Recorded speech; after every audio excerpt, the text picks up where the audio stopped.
And here's your host of Living the Country Life, Betsy Freeze. If you live on an acreage, you certainly have some trees and brush that need to be pruned or trimmed. Today we have Doug Blakely with Blakely Tree Service. Doug, welcome to the show. Thank you. Now, any landowner is going to have something that needs managing. Tell me, I've got this old lilac bush. What could I do with this? Well, there's quite a few things that could be done with it. You can leave it as is if you like the very casual look. Right. Or we can do a little pruning on it here and tidy things up a bit. What kind of tool would I use to do that? Well, typically we could use a pruning saw, and notice the teeth on this. They're extremely sharp, and notice the deep set. They're very much designed for this type of work as compared to a hacksaw. We could go into this tree and be removing some of these, maybe a third of these larger ones. That one, for example, which we can see there's a problem in. Right. Maybe take out a third of them in any one year. And if we can do this in late spring, right after they flowered, then it's got the whole next season to come back and rejuvenate. And if we keep on an ongoing basis, at some point this will be a very tidy looking lilac bush.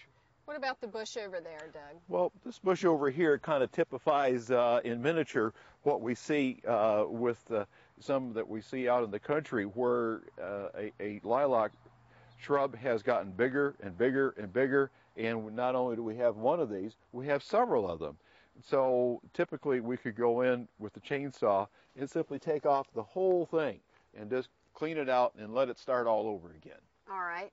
What about when it comes to pruning trees? Well, that's kind of a different subject in a way, but related, and we just happen to have some examples here that we can go take a look at. Great, let's do that. Let's do it. Doug, how do you know when a tree needs to be taken down rather than just pruned? There's many factors to take into consideration, but the tree that we're looking at today has a major defect. As you have seen in the large crotch opening here, the tree has many openings, and when you see wildlife running in and out of the tree, it's a good idea to take a look at it.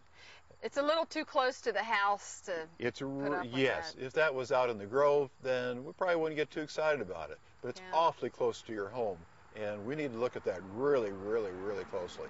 Now, you mentioned the grove. How do you go about managing a grove? Well, this grove was trimmed 3 years ago, and the dead trees were removed, the dead branches were removed, and it's looking pretty good 3 years later. A woodlot we might manage slightly different and simply stack up the brush for wildlife refuge, whereas in this case it was all cleaned up and recycled. Well, I know we have a walnut tree, a young walnut tree over here.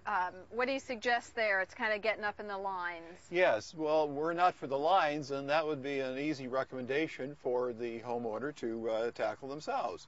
With the lines, then we certainly want to call the local utility and ask them to come out and trim it back so that either you're a professional or if you want to take it down yourself, you can tackle it safely.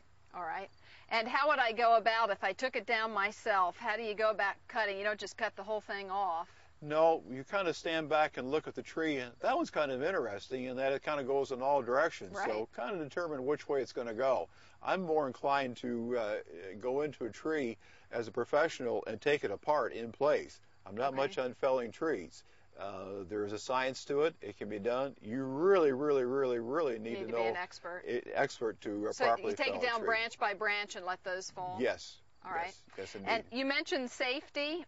You have some things here to show us. Yes, we do. We have an older chainsaw, which was probably state-of-the-art many years ago, but it's lacking the modern safety features. What are some of the safety features then? Some of the safety features we can see on this saw. The biggest thing, of course, is the chain brake. What does that do? Well, what it does is when you're cutting, and if you happen to snag something and the saw just kick up on it, you're holding it like so, and it stops the chain, like right now.